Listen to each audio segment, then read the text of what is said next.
right. Can you see me okay? Um, yeah, I can. I'm trying to see if I'm showing up. But something, oh, there we go. Okay, now I can turn this off. No, I was listening to the opening of your show. Uh-oh, and you're still coming on? And I'm still here Well, that's thinking, risky now, business. why did he invite me on as a guest? I try not But to try not to tell the guests about what happens in the pre-show. Scare the crap out of them. But hey, you got to have some new thinking though. It may be a little bit you, different kind of opening ab- to programs you've seen, but that's what we're all about is being different. hey, I know, and that's what I appreciate about you, Daniel, and thanks for having me because I hear you say you like to hear a lot of different points of view.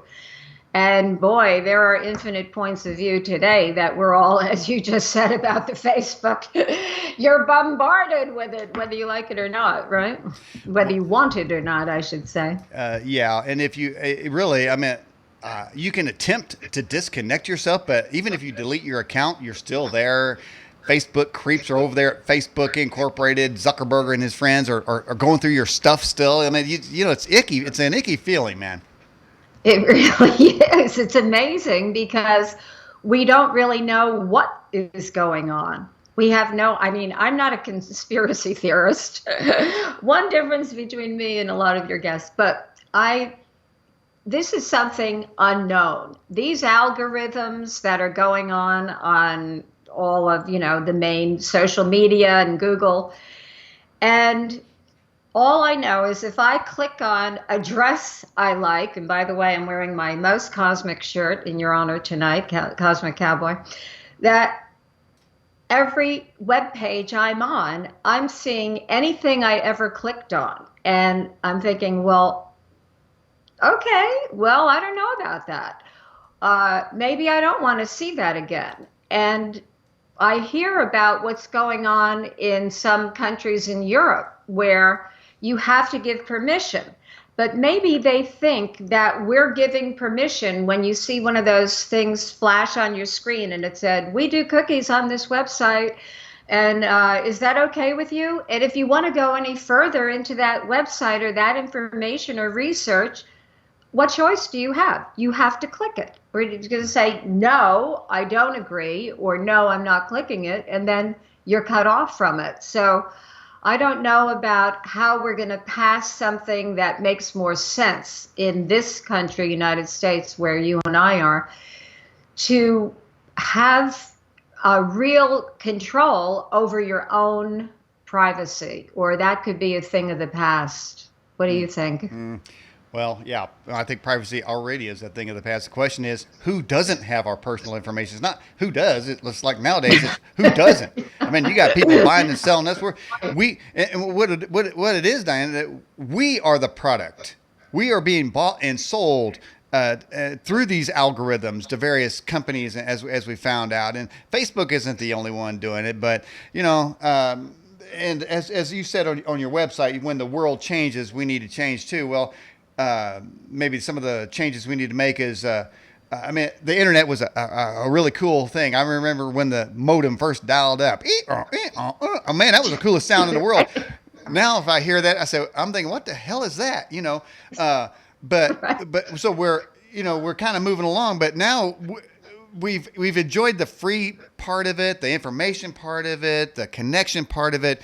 But now we have to almost like get serious that there are people We have, that do not have our best interests in mind. So perhaps maybe in the thinking part of tonight's discussion, we'll get into how that we can maybe yeah, we protect can ourselves. get into, I have my own theory as to why that is, because basically I'm an optimist and I think people are good in their heart and soul and just go off course. But we can get into that when we speak more about QuantumThink. But, this year I attended with my husband and partner, Alan Collins, partner in all things, 29 years. Oh, nice. And we attended a digital conference called Abundance 360. I don't know if you ever heard of it, but it's a live conference in Southern California that is produced and found. It's created by Peter Diamandis, and Peter Diamandis is a futurist.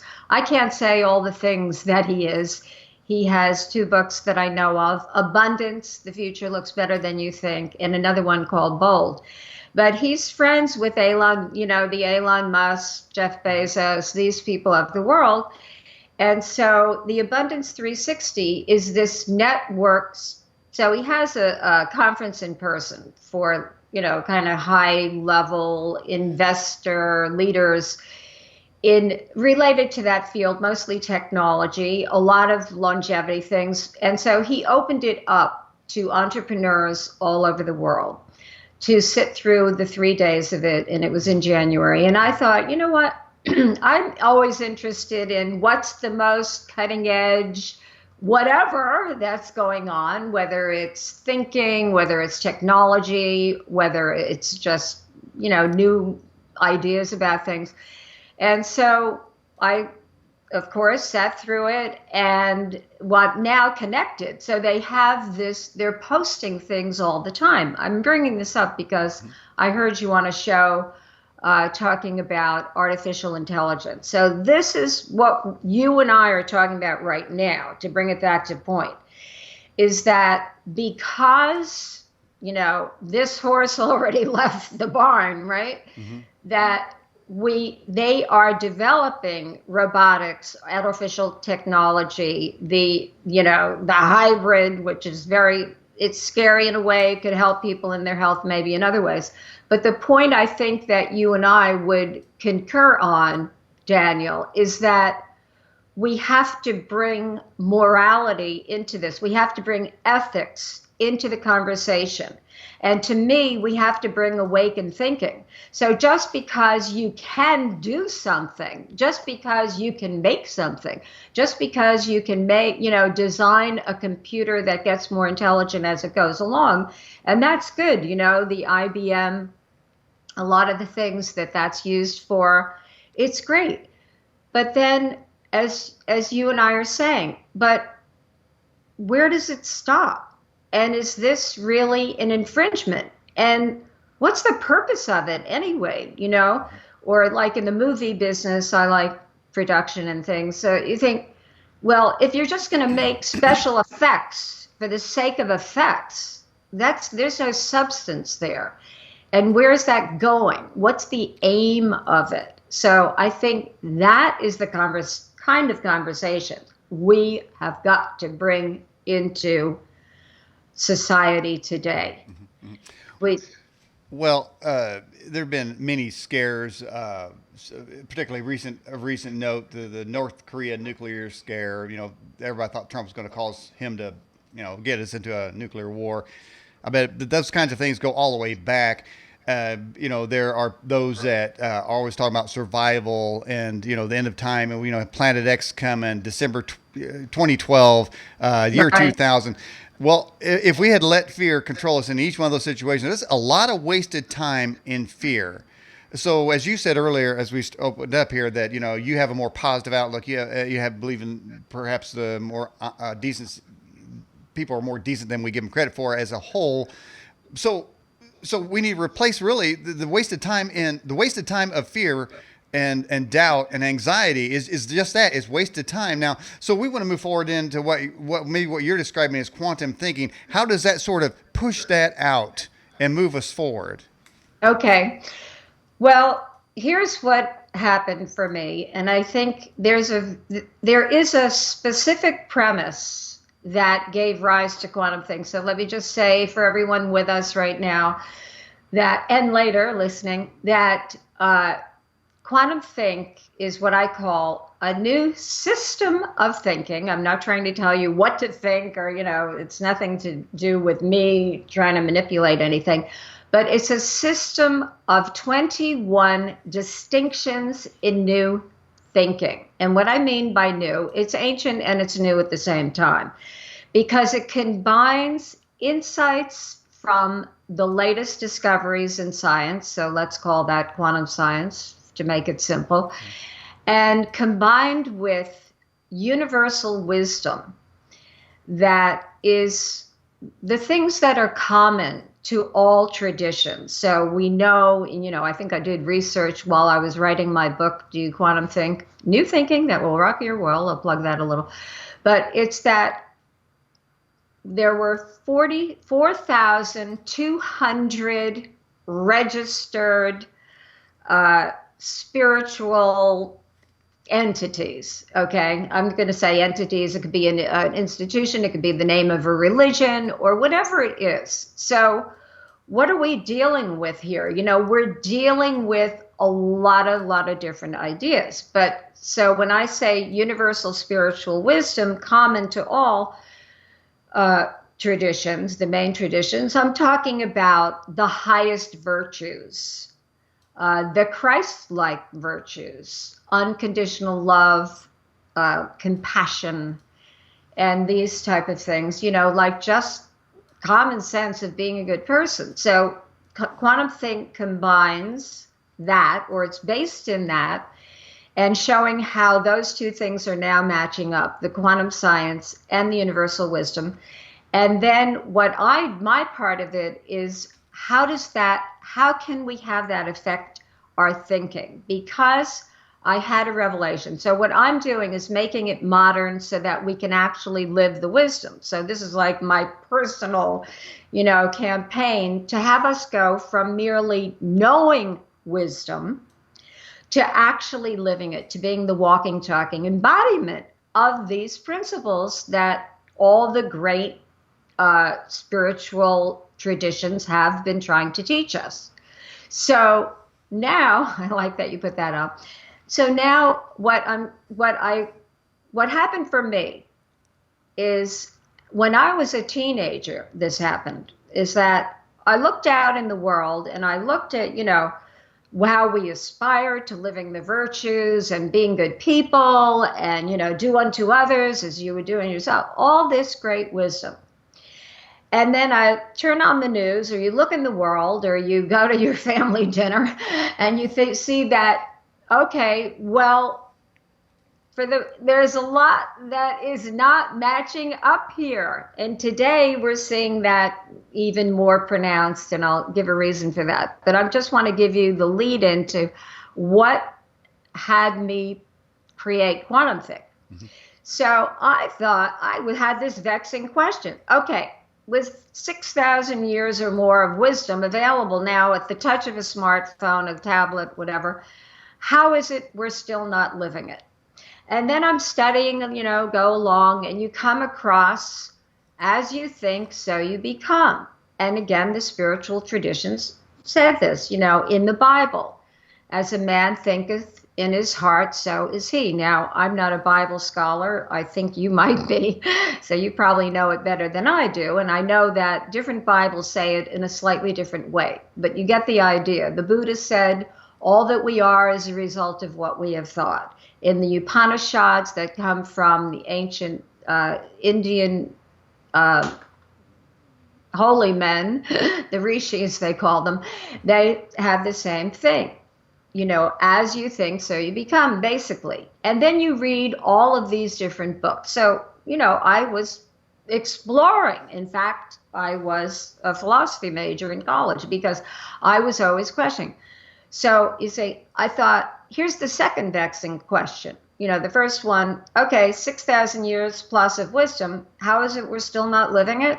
Second vexing question, if all you had to do is change your thought, to change your life, to change the world, why does it still look the way it does? Just change your thought, right? We know what to do. We've got all the how-tos and the advice and everything else in the world. And then I discovered, I met who was now a good friend and wrote the foreword to my book, Dr. Fred Alan Wolf, who is a theoretical quantum physicist and an author now, AKA Dr. Quantum. You're the cosmic envoy, he's Dr. Quantum. Anyway, there's an animated cartoon character that was formulated, so it's called Dr. Quantum. Anyway, the point being that we were getting together on what was going to be a TV project. It didn't come about, but I got to know him well. and during that time. And I'm not a scientist. So I said, I didn't have time to read all your books, Fred. He goes, just cram my head. So I said, okay, good. So what he showed me is that scientists make discoveries. And when they make a new discovery, they name it. And then that terminology comes into our language and eventually into our thinking and begins to shape our thinking and the world. Now, let me give you an example for everyone. So, because this is what eventually I had this revelation after this that led me to QuantumThink. Mm-hmm. So, if you take the term quantum leap, now everybody knows, a quantum leap is something discontinuous from the past. Mostly we think of it like a big jump. There was a TV show on it, quantum leap, but it's a commonly used term.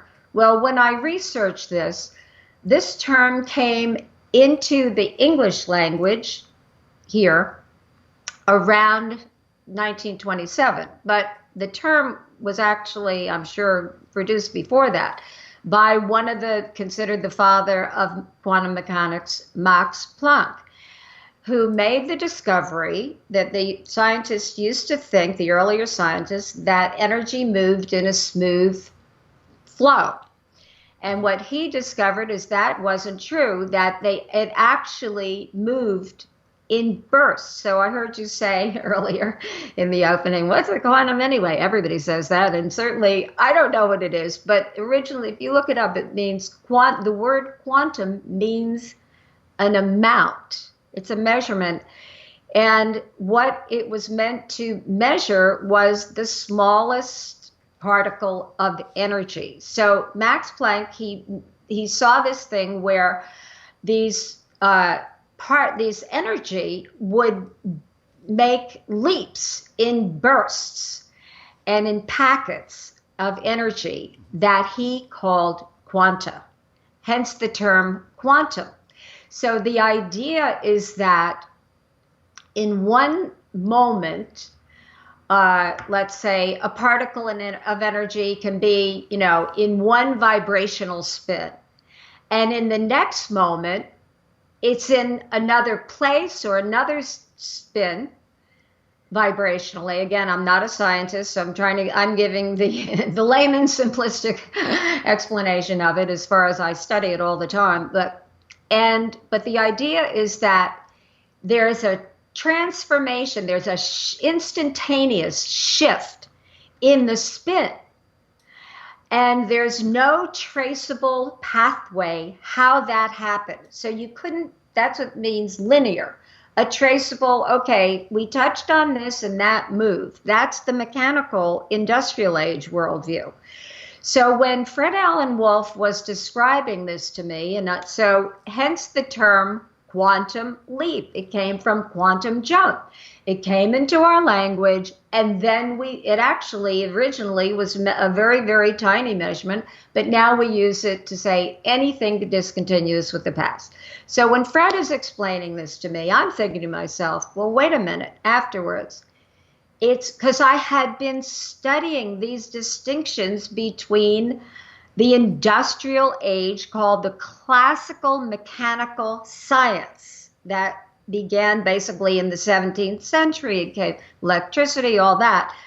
But until Einstein came along in the 20th, and he said E equals mc squared, there's no such thing as matter. It's energy and matter are controvertible. And then this quantum science followed him. So I say, well, why was Einstein named the person of the century by Time magazine over Gandhi or Mother Teresa? Because he literally changed the whole way we relate to reality. Now, I was reading this book this tiny little book on Mr. Einstein, Dr. Einstein, and he was making the point that it takes time for the discoveries of science. Wait, let me just go back 1 minute.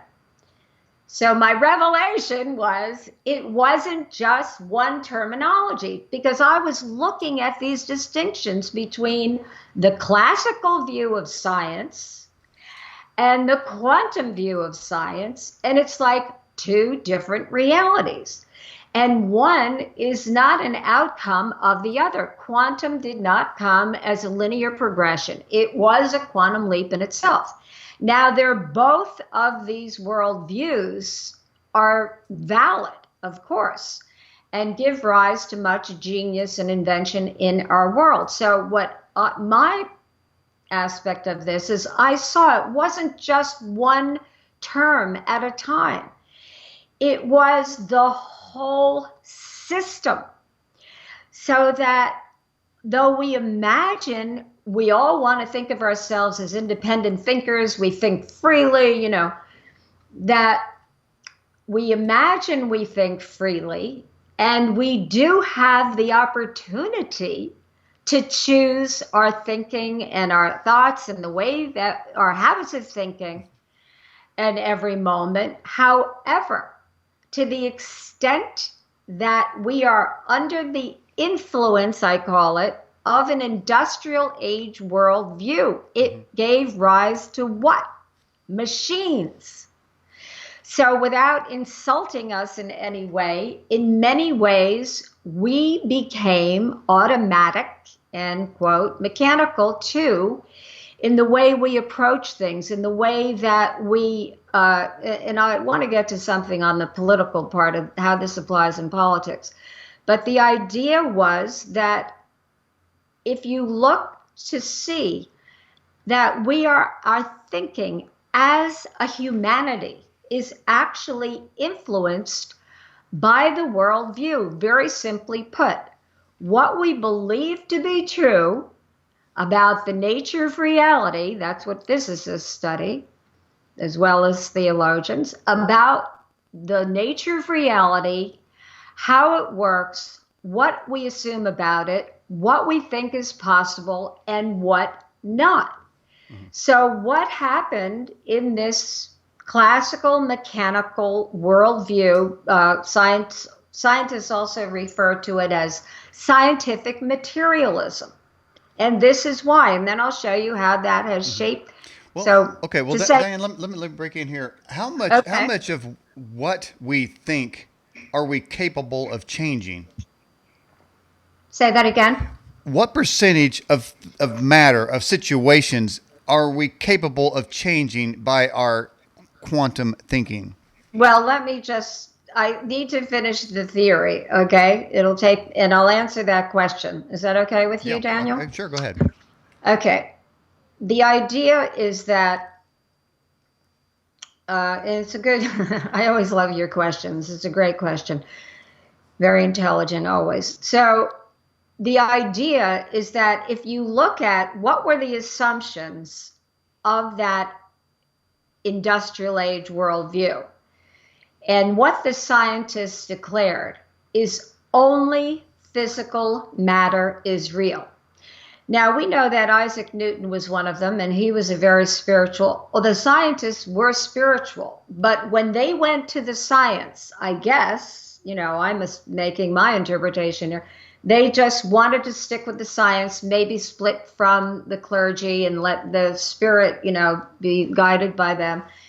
And the scientists strictly material world.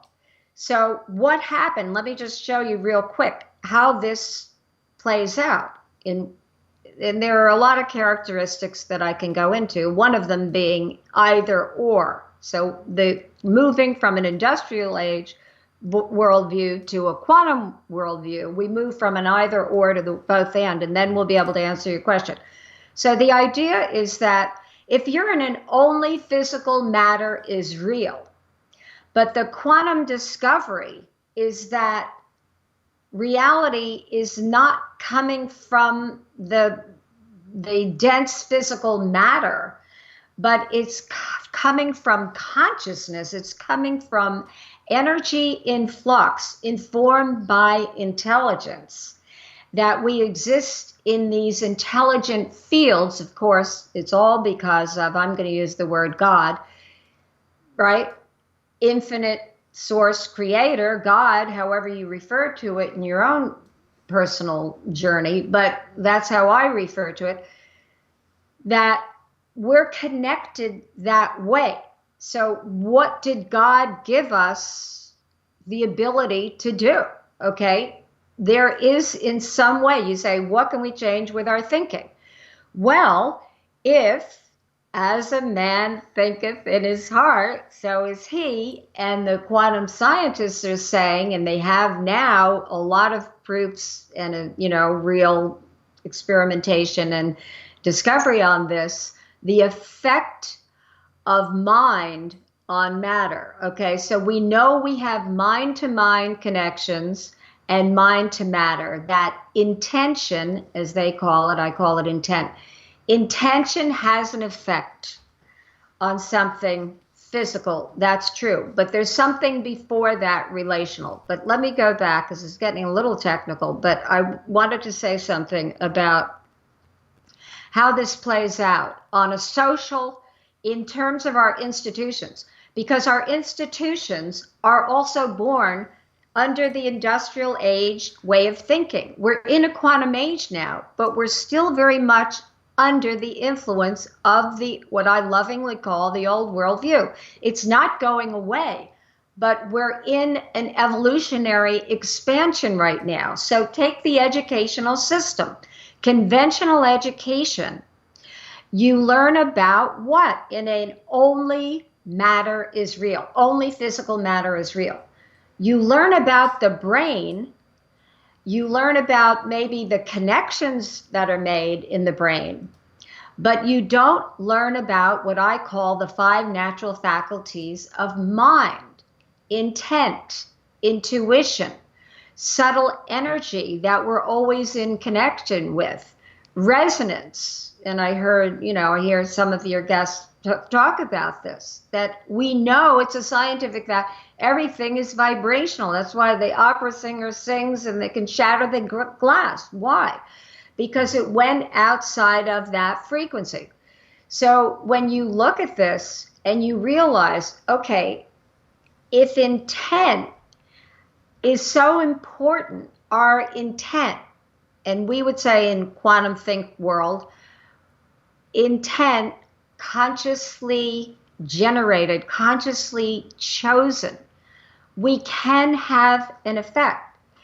And this is the idea, is that if we're thinking in habits that are automatic and we don't even realize it, then we're literally not at choice. But when you become aware of an automatic thought you have, so just, I hope you got the idea about the educational system, that maybe, now, today, meditation, which is that's the 5th natural faculty of mind, the meditative faculty. We're now that goes on in prayer all the time. And by the way, I don't know if you ever heard of Dr. Larry Dossey, Dossey. I met him once at a conference. He doesn't know me, but he has written a lot of books, but he is a physician who's teaching physicians and nursing profession the effect of intent on healing. Mm-hmm. And he calls it the effect of prayer on healing. Mm-hmm. Many, many experiments where, they did prayer on an amoeba and they could change, and it changed, but on real people too. Mm-hmm. And this is what's going on, is that going back to that little book I told you about, where Einstein and the author said it could take, now that book was written in the 50s, so obviously before the internet, it could take 50 to 100 years, they said at the time, for the discoveries of science to reach the public consciousness and how that is affecting the way we think. Mm-hmm.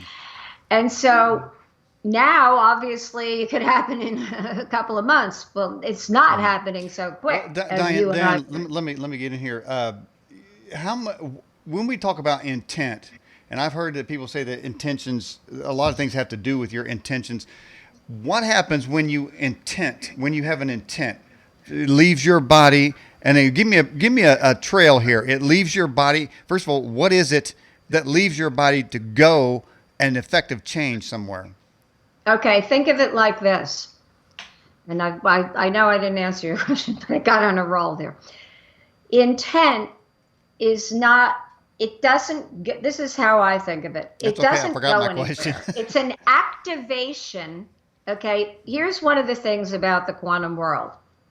It's nonlinear, which means intent has a field effect. It's not a cause and effect like a machine where you press on this and that moves. So when you have an intent, which we could distinguish as your conscious, aware attention, okay, on a particular thing or idea or direction or relationship or how you want to feel about a relationship or a goal you have, you could apply it to anywhere. But the idea of intent is it's like an active, I don't want to sound like Star Trek, but it's an activating force on what? On the energy intelligent field, this mind field, just like there's a biosphere around the earth, around the body. We're in a mind field as well. Life is multidimensional. That's why the industrial age, they were limited by a one-dimensional view, the physical only. But we know there's spiritual, energetic, this and that. So when you have intent, you are, usually you would say it in some kind of a statement. So if I could create the intent, today is a glorious day. I do wake up and say that. Okay, do I have evidence for it? No, because intent is a context you choose to live from. Now, but where you asked about the effect of it. So the effect of it is that you're connecting in. You could say, I like to think of it as coordinates, like everything is in the universe is geometrical. It's mathematical.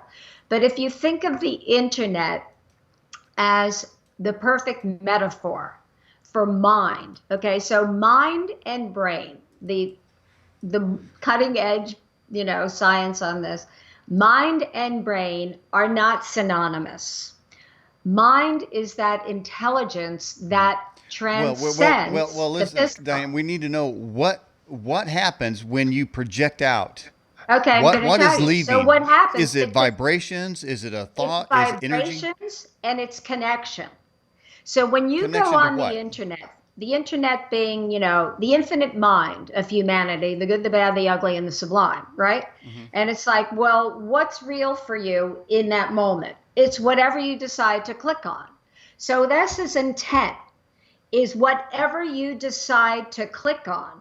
And it's shown that if you hold that, what you predominantly hold in your awareness, you will magnetize, right? Okay. Because it's sympathetic vibration. It's just what you're saying, Daniel. It's vibrational, and you'll begin to attract that because that is your personal resonance that you're holding. Okay. So intent, it's not like it goes somewhere. It's a connection. Okay. Now tell me something that your intentions that has brought you exactly what you intended. Okay. Well, and I just want to say that I make a distinction between intent as a context to live from and intention. Most people do not make this connect. They use it synonymously, but I do it for the purpose of greater access. Intention being a specific measurable result. Okay. So if I say, for example, and I'll give you the example, is that years ago, and my husband and I lived in Sunny Isles Beach, Florida, in a condominium on the ocean. Now, we first rented this apartment, and we decided we wanted to buy it. And what happened is the owner lived in Switzerland, and we had the same broker. Okay, so the broker was representing the buyer and the seller. And the seller was about, my husband and I said, how much do we want to pay for this apartment? And we came up with a number. I'm not going to say what the number is, but let me just say it was $100,000 less than what the owner's asking price. So we thought, whatever. But we went past it in the negotiation because we were renting. I was already living here for 2 years. I didn't feel like moving. I liked it here, very nice. And so one day the broker, we kept coming up. He came down, they came up, and it was about $30,000. We offered $30,000 more. This is a true story, of course. More in the world of fake news, this is real, that we offered $30,000 more than what my husband and I wanted to pay because we wanted the apartment. And the broker called us up and he said, the deal is off. We are just not there. I said, what do you mean? You stand to gain on both, the seller and you're going to get the commission. No, the deal is off. He's not going to take that amount, and that's it. So we didn't do anything. But he was coming from Switzerland here, and my husband and I, we still held the intent that this, the best for everyone, that everyone is going to get, we don't think of it as this way, the proverbial win-win, is that the intention was to buy it for a specific measurable amount. And the intent was that everybody's satisfied with the transaction, with the deal. Well, he came, my husband went out with it, make it short. We ended up paying the exact amount that my husband and I created. And we got to the closing, and one of the salespeople, they looked at me and they said, I don't know what you did, but whatever you're doing, I want to do it, because they couldn't believe it. And, well, how do we know that, Dianne, how do we know that just wasn't negotiation right there instead of some there mystical... was negotiation, and this is the both and world. Because this isn't pie in the sky, Pollyanna, I have a thought and all of a sudden, $1 million appears in my hand. It doesn't work that way. Mm-hmm. Intent works on an energy intelligence. It does not work, in my mind, you're not going to just, manifest something magically in the more dense, slow-moving reality that we live in. Ordinary reality is the physical dimension, but it's not the only dimension. So what we're looking at is, where does that creation begin? If we want to create, quote, peace in the world, okay? And here's where it's like proof of, you can't look at this. Well, Dianne, a lot of people want peace in the world, but we don't have it. That's right. Are their intentions foul? If you think, no, because there are underlying beliefs and strongly held, embedded, we would call in our business, unaware intent, because intent is what you hold in your personal resonant field. So if you're holding that, the Palestinians and the Jews, that they hate each other and there'll never be peace in the Middle East. Right. Well, guess what? There'll never be peace in the Middle East, but it isn't going to be solved by a billion Christmas they don't cards like each other, obviously. Okay, well, they What? don't like each other over there, the Palestinians and the Israelis. So they're always, Palestinians always firing rockets, and Israel always strikes back. So their intentions really is just not to get along, I guess. But there are people over here that want them to get along. So is the intentions over here not strong enough to overcome their intentions? Well, I would have to, I can't tell you I know the answer to that, but the obvious answer, if you look in the results in the world, it's not that it's not strong enough. You have to look at what's in, and we do this with our clients. Most of our clients are leaders in corporations, and so this is, this isn't magical thinking. This is something that if utilized and understood properly. So you could say, well, do we just have not a strong enough intention, as I wrote in my book? Well, what about, it's not just about positive affirmation or positive thinking, because what about all those, as I say, billions of Christmas cards, peace on earth, and it didn't come about yet. That didn't work either. But listen, Dianne, we're right at the top of the hour. We take a 5-minute break. Anything you'd like to say about your book or your website, you go ahead right now before we go to break. My book is called Do You Quantum Think? New Thinking That Will Rock Your World, 8-time award winnings, in and out of bestseller lists. And it really, the first part of it, I just want to say, and my website is DianneCollins.com, Dianne with 2 N's, DianneCollins.com, where you'll find everything. But the book is part 1, Wake Up. Why should we quantum think? I like entertainment. I'm a little bit of maverick. You want me to quantum think? Okay, prove it to me. Why? The second part is the actual quantum think system of thinking. Okay. All right. So wait till after the break. All right. We're going to take you out of the picture, turn your mic down, and we'll get back with you in 5 minutes. Talk about, is our intention not strong enough? Because we're in fields. It's not like we have one clear intention and then that's going to make that cause and effect.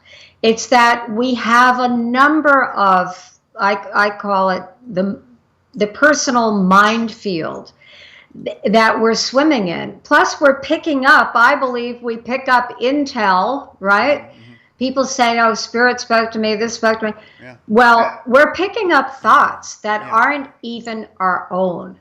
So, but when you talk about, do we have a strong enough intent? I mean, obviously, I wouldn't be able to answer that question with any kind of certitude, but I can venture saying that because our intentions are not totally clear, they're clouded with other things, It's like a cloud in front of the sun. The light wants to reach us, but we've got a lot of cloudy things going on. Okay, let me ask so you might say, I want peace in the world, but in the same personal resonance, you're saying, but I've heard people say it, but that group of people should all be bombed, or these people should be killed. I mean, this is what I mean by not living the wisdom. Either we're all God's children or not. Well, those intentions aren't working either. Let me ask you something. So if we have these intentions and we're sending them out, now we are surrounded by internet fields, by Wi-Fi fields. We're getting ready to get bombarded with 5G network, which means you can't go anywhere in the planet and hide from the Wi-Fi, from the internet. So is that confusion? Is that and somebody actually, Dianne, in England, I believe, was able to film this Wi-Fi field that we're in. It's really weird. It's like a flowing, oozing thing that's we're surrounded by. So is that interfering with our intent? I don't know if it's interfering with our intent, although we're always picking up vibrations, okay? And the vibrations have intelligence. We're in an intelligent field. Are you talking about AI? It's like, is that interfering with our intent? No, my theory is that we're conditioned under a very limited worldview of assumptions and ideas. And therefore, we need to go to our expansion. And let me give you a very real thing. UFOs, ETs, or anything that so-called... They've got bad intentions. What? UFOs got bad intentions. Oh, well, I'm not saying it's good or bad. I'm just talking about, forget UFOs, but they're there. Let's talk about extraterrestrial. Is there life anywhere in the universe? Well, it seems illogical to not think that there is. Would you agree with that? Mm-hmm. And yet there are people who as I say, we don't have a container of thinking expansive enough to hold these ideas, to hold the idea that our intention does have an effect. And in fact, collective intention has an effect. And there are experiments that have been, it's called can I never think of the name of it, but the global consciousness experiment that's done out of Princeton. And on a day, random number generator, that's what it is, using a random number generator. So on a day where, well, today there was a royal wedding, right? Mm-hmm. So apparently 2 billion people watching it. Mm-hmm. It probably had a significant effect because that's what they measure. The day that Obama got elected, the day that Diana was killed, the day, all these different times when so many billions of people in the world have their intention, have their attention on the same thing, on the same event, mm-hmm. that it does show a significant effect. Mm-hmm. So the collective consciousness does have an effect. Mm-hmm. Now, what I'm saying and why I'm saying it's a good thing to quantum think, and it does help the people. We've been doing it for many years. It's a registered trademark in the United States.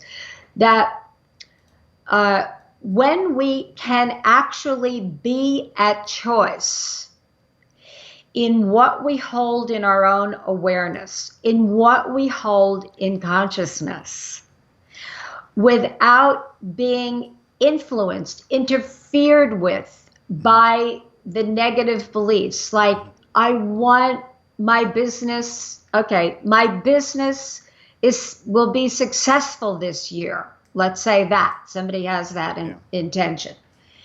And then they have all the other things in their mind field, the circle, I call it, of how big is that circle? What? How big is that circle? This is as big as you want it. The circle, infinite possibility, that's number 3 distinction.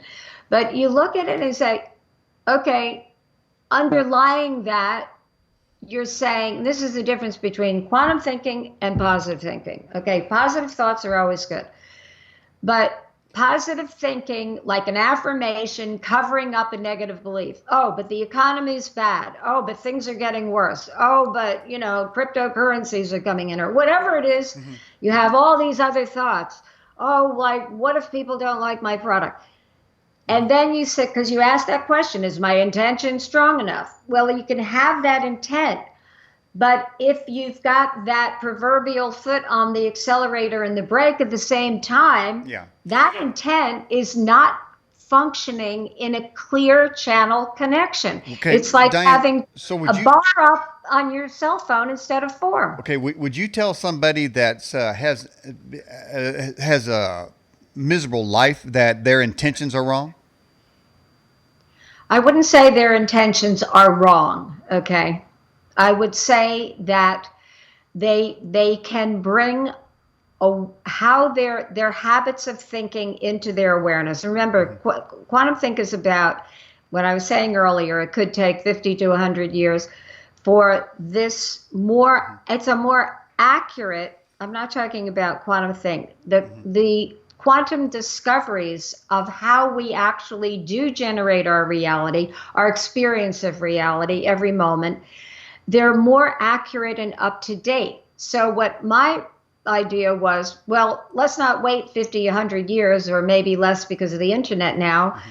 Let's do it proactively. So instead of saying to someone, your thinking is wrong, what we would do is we would have them distinguish what are the habits, what are the thinking and the thoughts that they're habitually in that they may not even be choosing. Mm-hmm.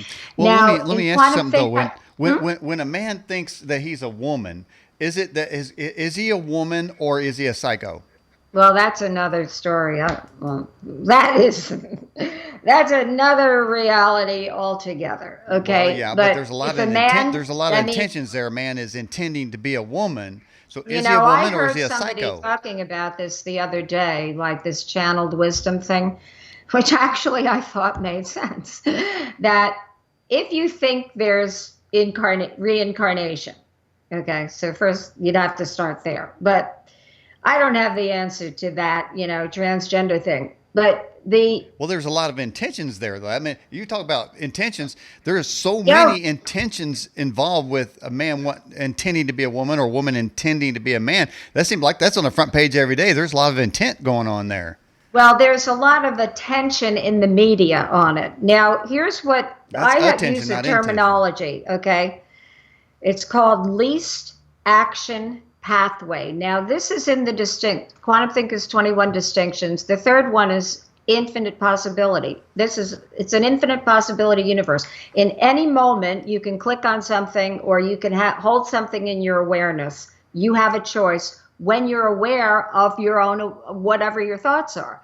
So when you say, I call this least action pathway, the mechanical, the least conscious, the least choice action, least action being a hyphenated word, to make it easy on people. Maybe there's nothing wrong with us. Maybe we're stuck in least action pathways. The way the thought or the energy goes, just because it's been that route before. Now in the media, the traditional media, or I should say conventional media, Fake news. where you're seeing what's the least, because there are least action pathways of nations, of cultures, of corporations. So the least action pathway of the news media is what went wrong is wrong Okay, or well let will me go wrong. okay, well let me ask you something. How long does it take Well, to wait a minute. And so want to talk about this transgender.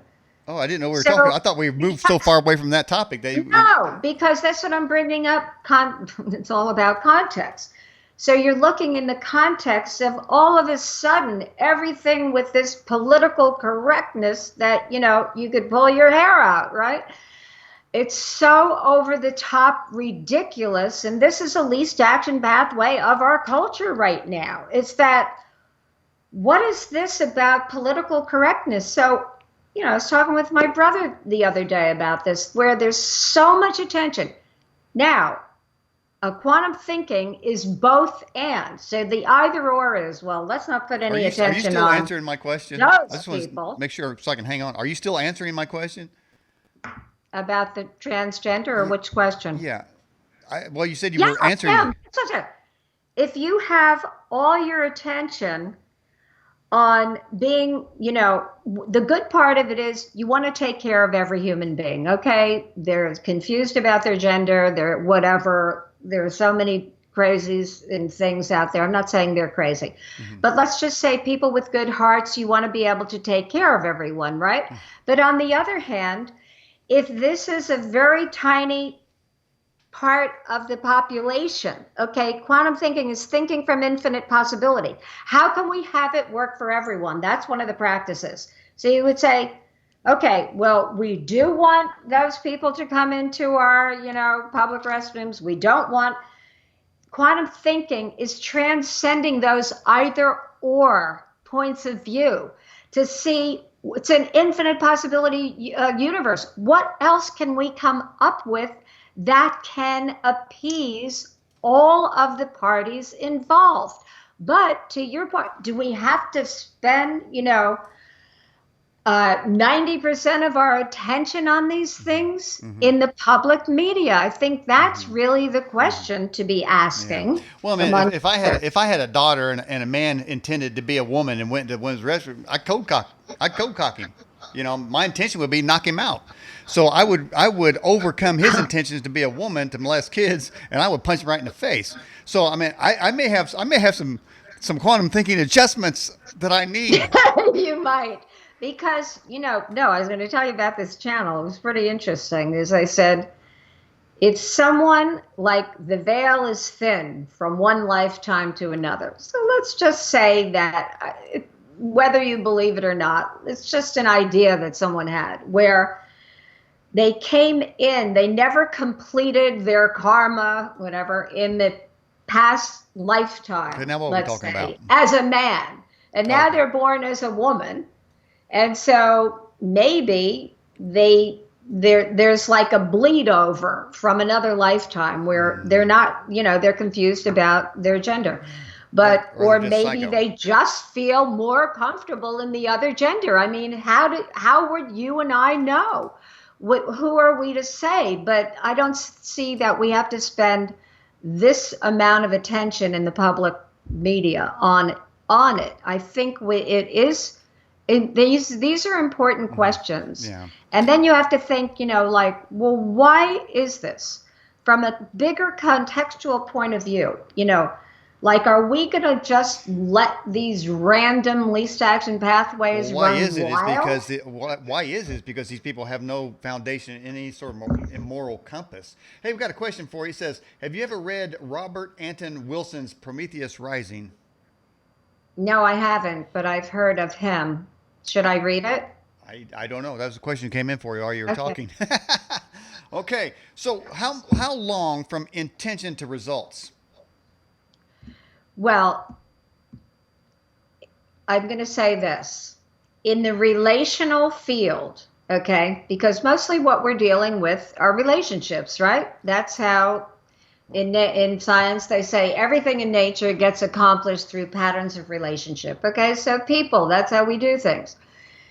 In the relational field, an intent created consciously, and I need to go back to the difference between quantum thinking and positive thinking, but intent can have an instantaneous effect. It does have an instantaneous effect because it's a field effect.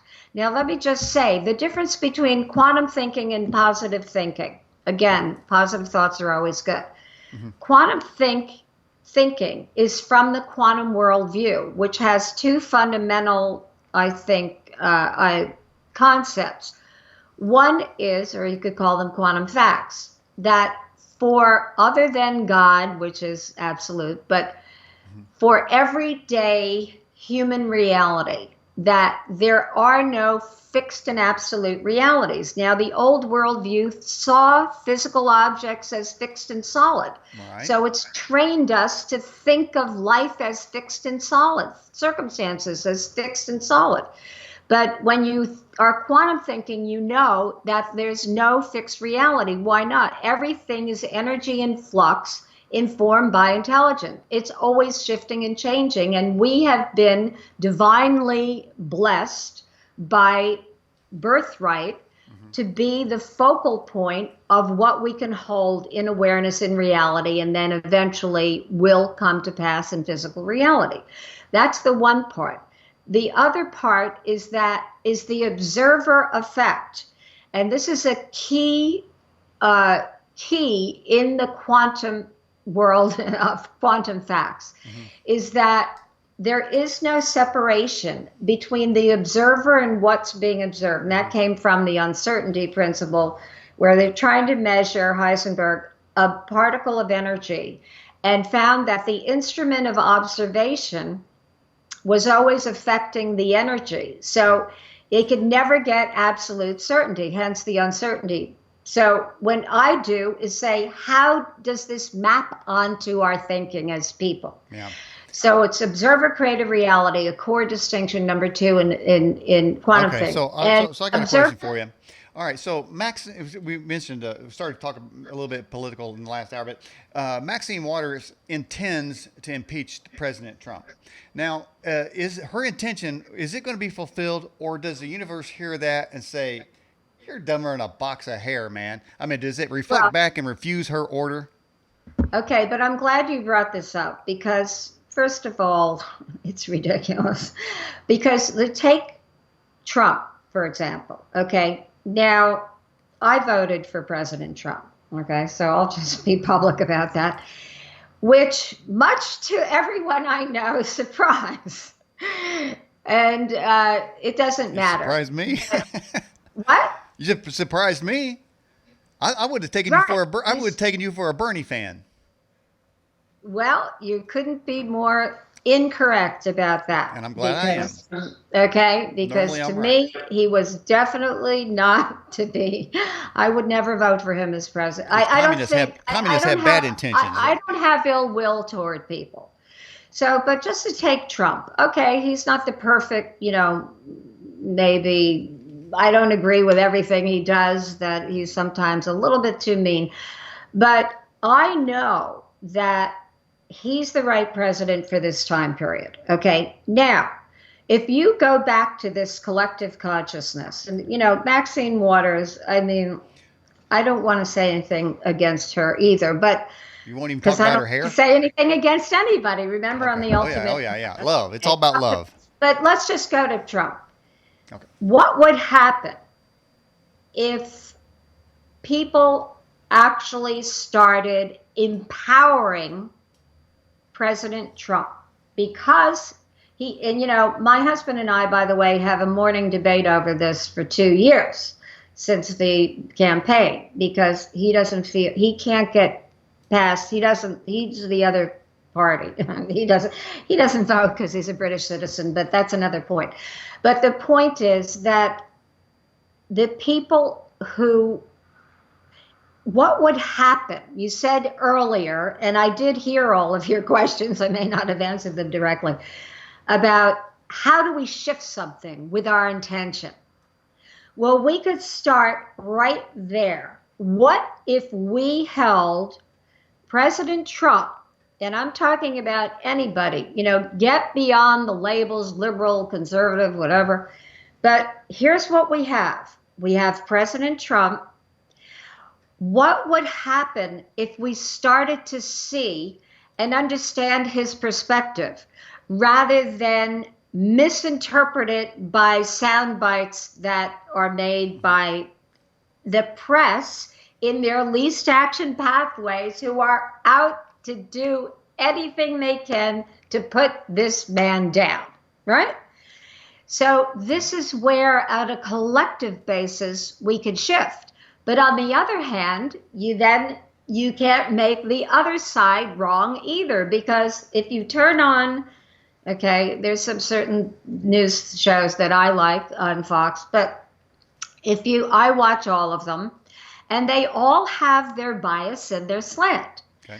But quantum thinking is being able to see one of the distinctions, the perspective of all perspectives, that just because you don't, are you able to hold all perspectives and try to see the value? What value is that perspective bringing? Even if it's doesn't agree with yours, and in fact could be, the antithesis of it. But if in order to bring about a more peaceful, harmonious world, it is going to take a literal quantum leap in consciousness, going beyond the either or stuck divisiveness that's going on now, and realizing the power of intent. Okay, can a person cause quantum thinking, a leap in quantum thinking, or is it a sort of an evolutionary process that takes a lot of time? You can do it immediately. You could do it immediately. And that was going back to your other question, how long does it take? Okay. Because it's a connection. So I was saying the two things, no absolute fixed realities, and it's an observer effect. So let's say, and by the way, things move backward and forward through time in the quantum world. So you can actually shift a result in that you already experienced with a person.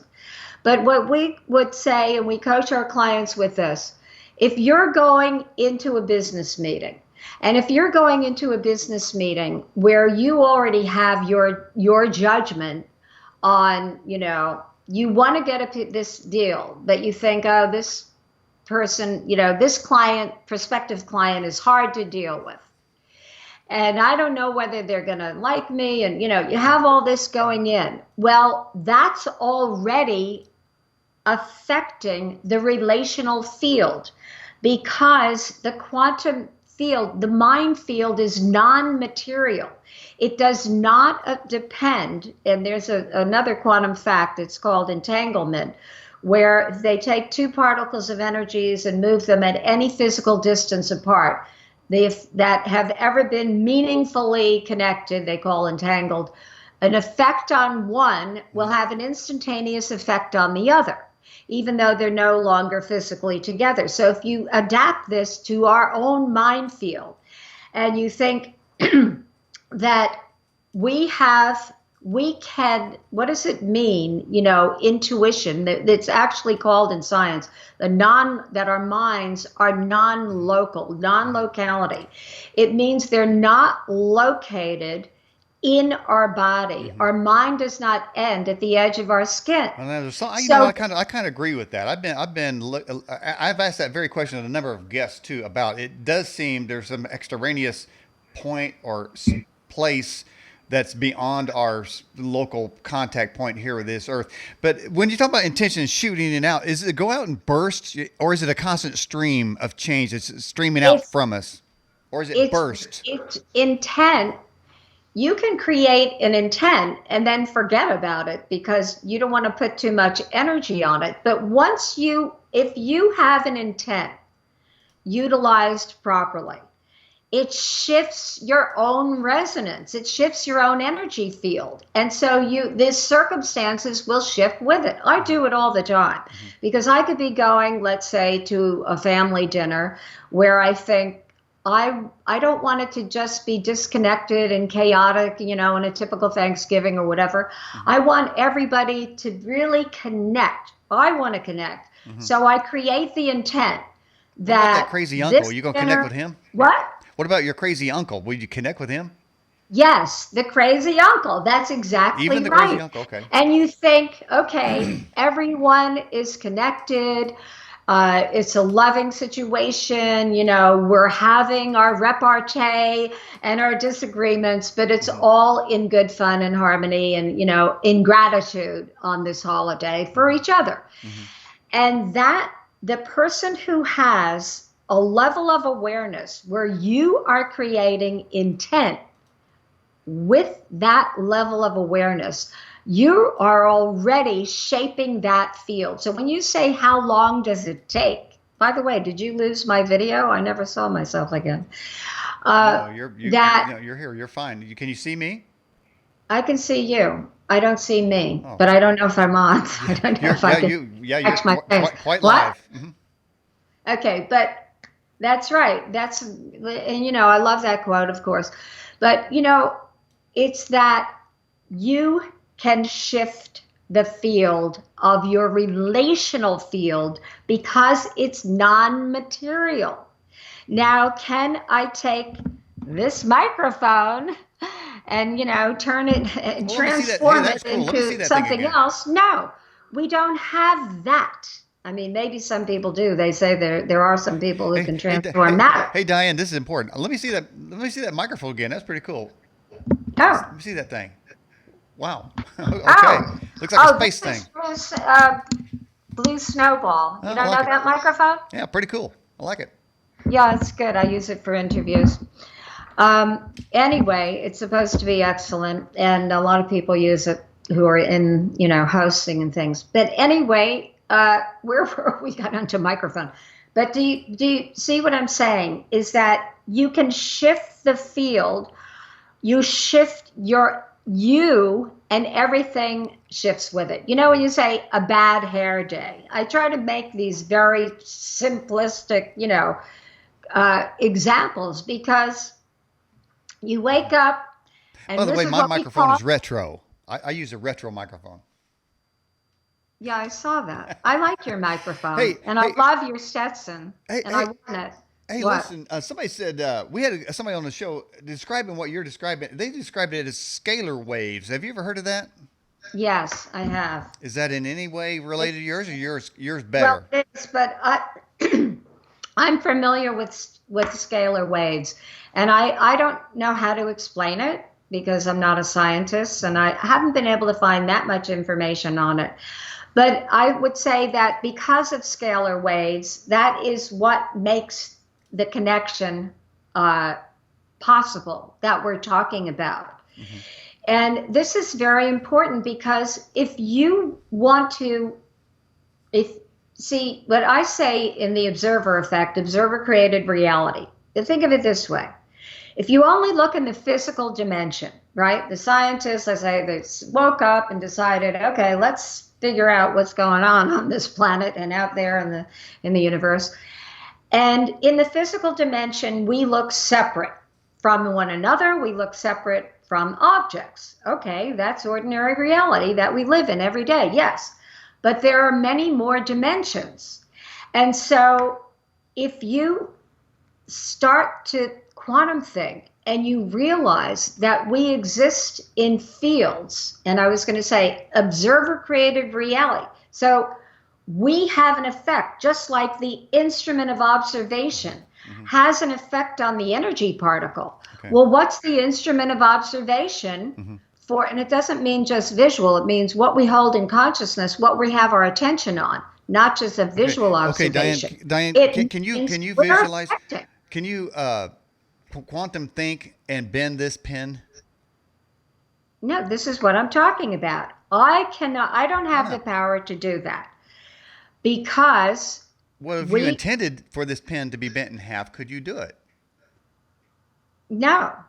Oh. I don't have that capability. Oh, okay. But the great yogi does. I mean, who's got the ability to do that? But there are, and you know about the spoon bending. I mean, I have done that. I've done other things where someone once a long time ago. So we can't change a physical. We can't change something physical in the physical universe. I thought we could. I'm a little confused. I'm saying that this is you have to know what is it that enables us to create anything, okay? Mm-hmm. So I say, and do you quantum think? Can we create the moon? Well, not really. But we have been divinely bestowed with some ability to create. And now we know that it has to do with consciousness and what we have our attention on and what we hold in our vibrational field. Okay? So if you learn to command that, I say master your mind, master your life is the unofficial mantra of QuantumThink. It doesn't mean mind control. It doesn't mean pushing.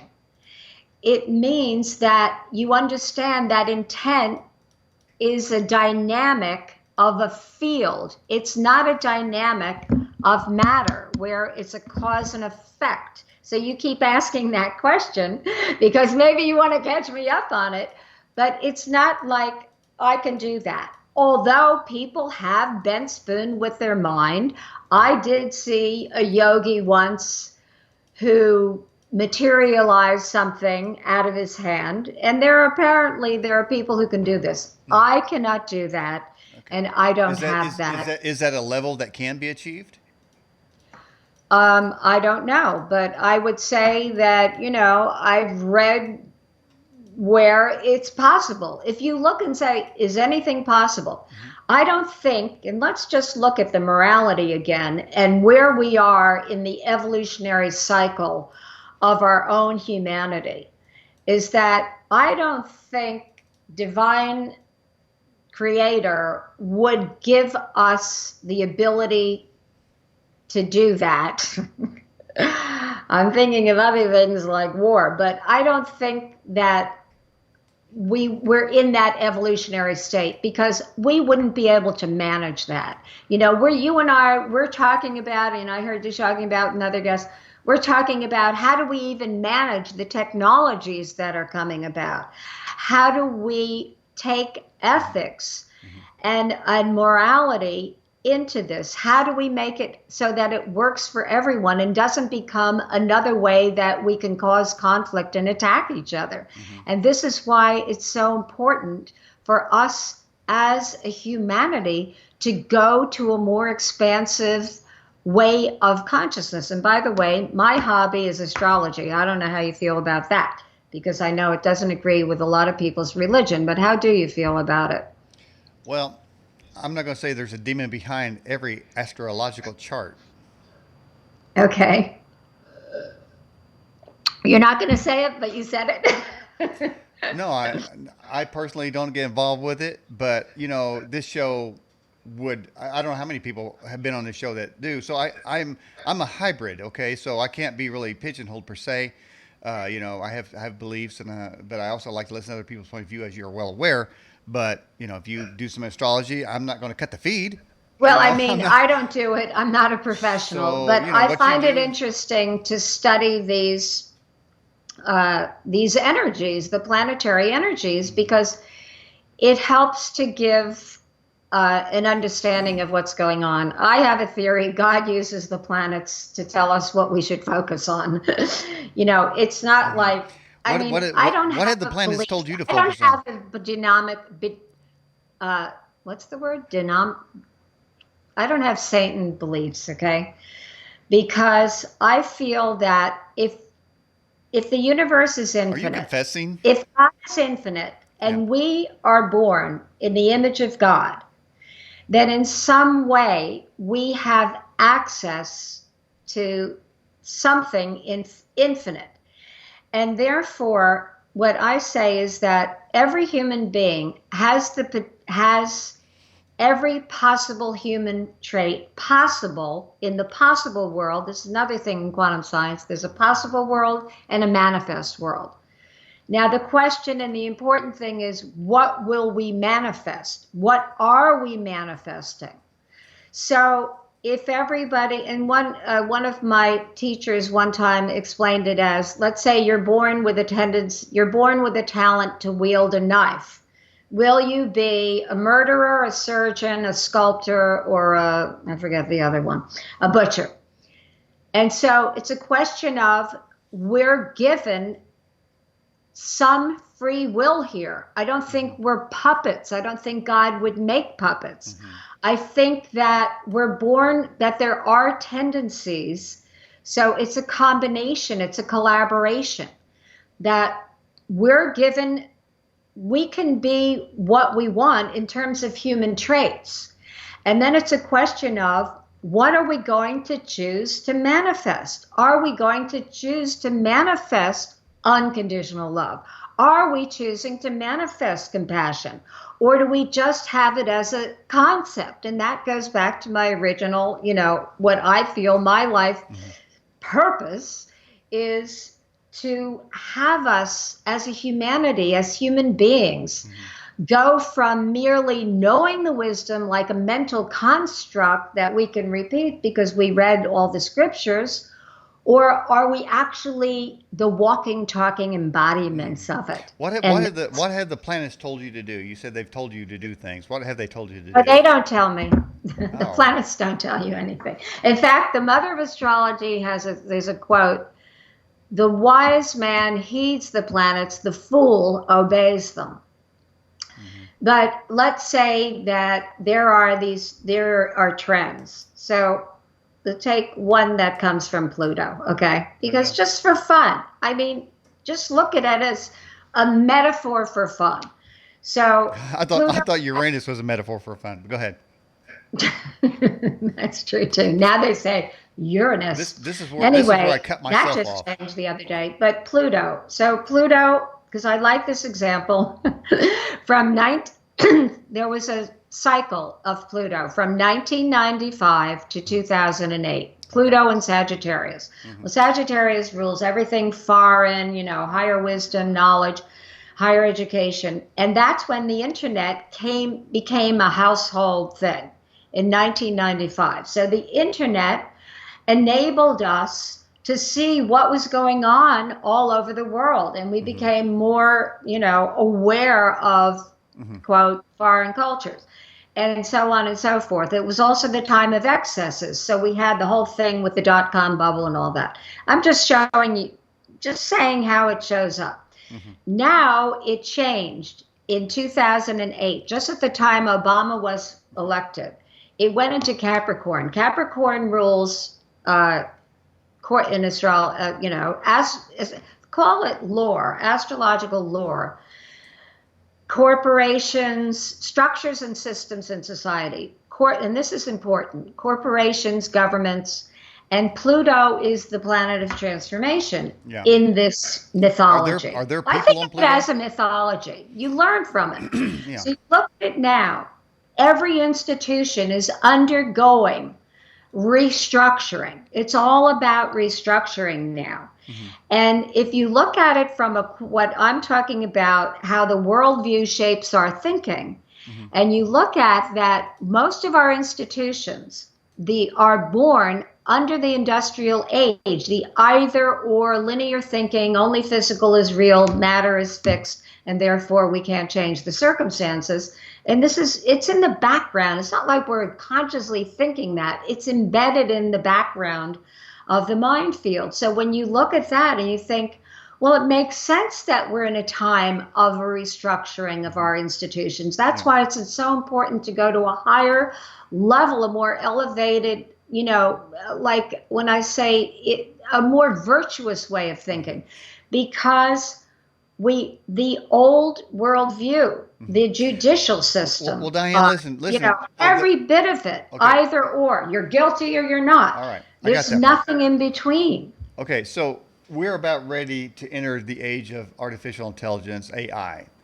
Does QuantumThink, would we look at it as a defensive posture, entering into QuantumThink to defend ourselves against it?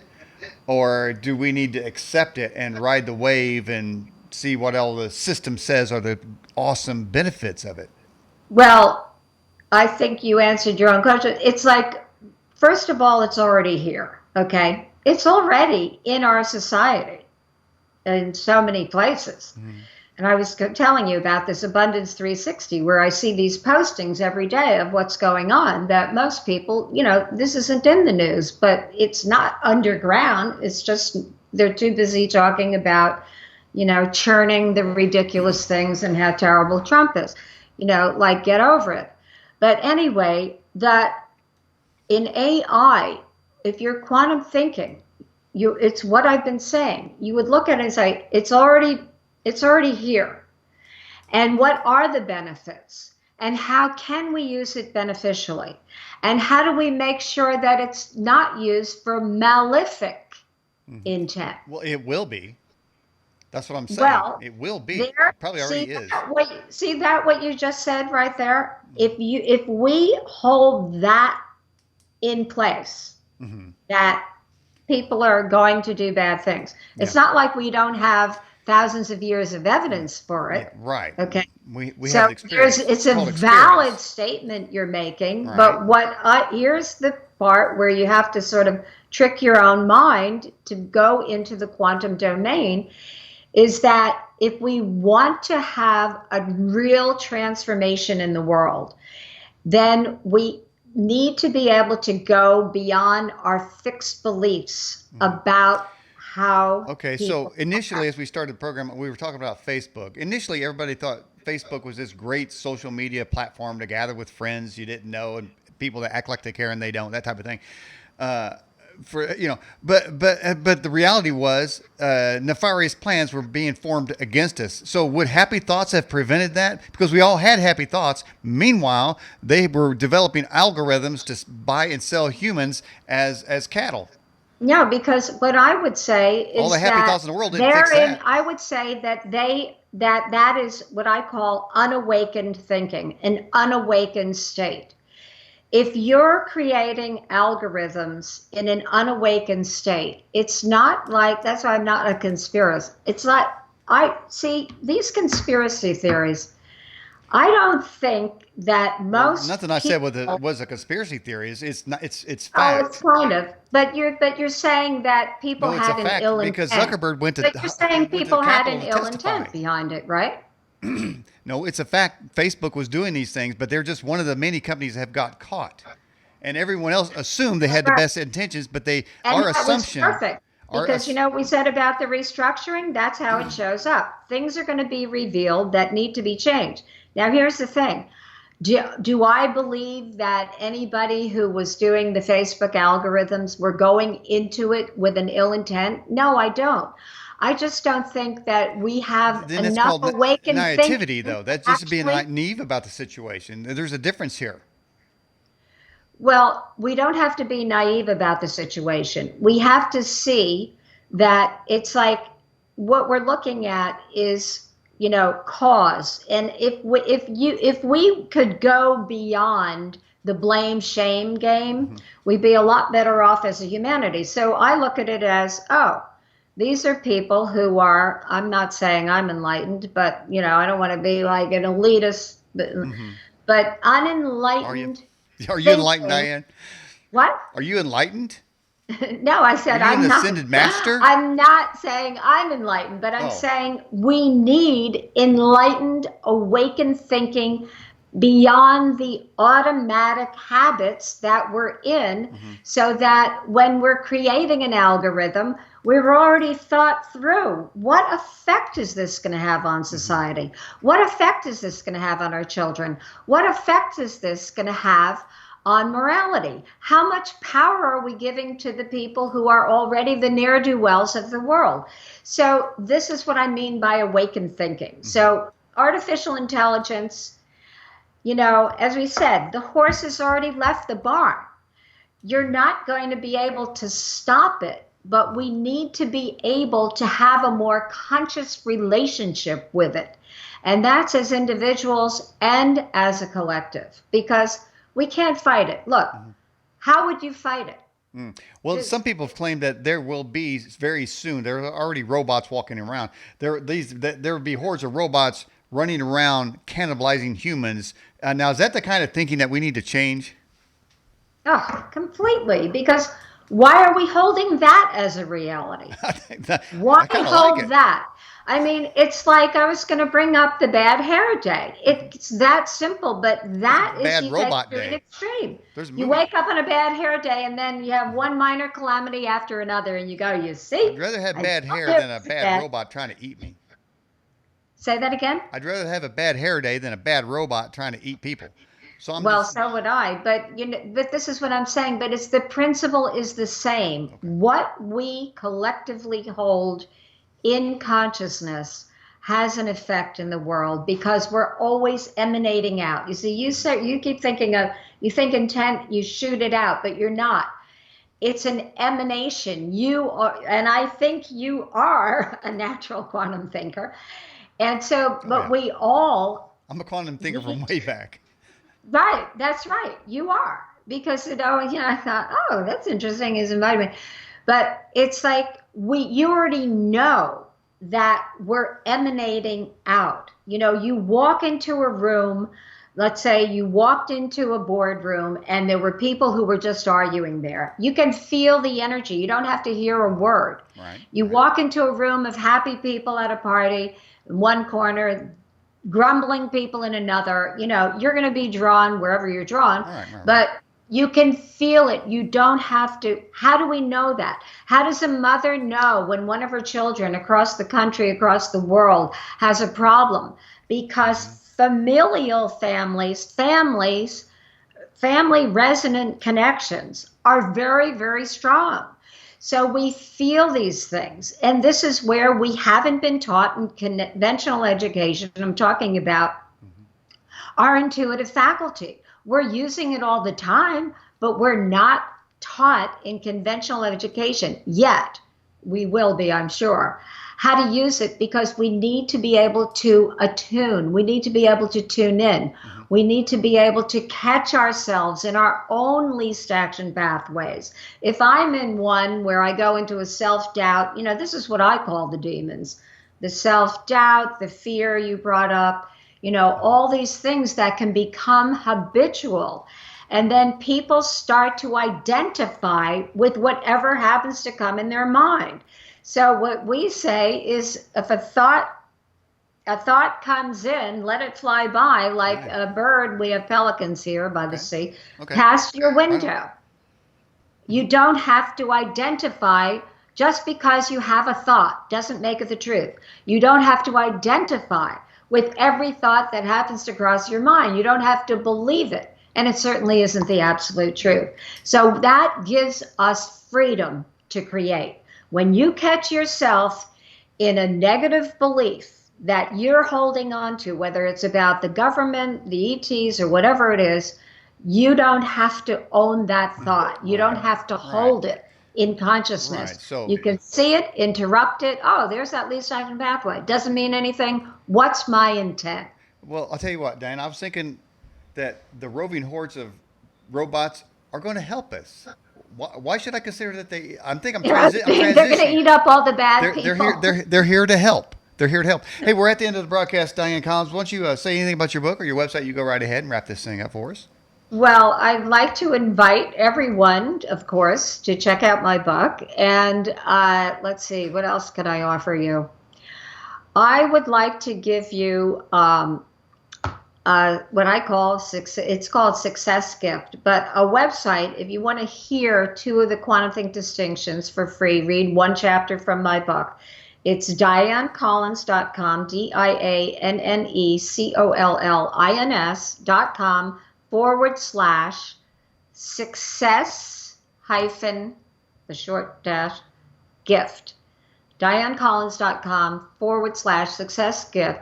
And can hear 2 audios. Well, there's actually 3. The introduction to QuantumThink. We have an audio online program. It costs, it costs money, but this I give for free when I like the guests on a show. I mean, your guests, your guest listeners. And just to introduce people, to say it more succinctly on the audio, it's my husband and I talking about it. And the first 2 distinctions, holistic and holographic, and observer-created reality, those 2 distinctions can literally shift your life for the better. And there's also, I forget which chapter, but there's a chapter on, I think it is intuition and non-locality, where I'm talking about how intuition is our human access into the non-locality, into the non-local mind field. Okay. All right. So Dianne check Collins. it out.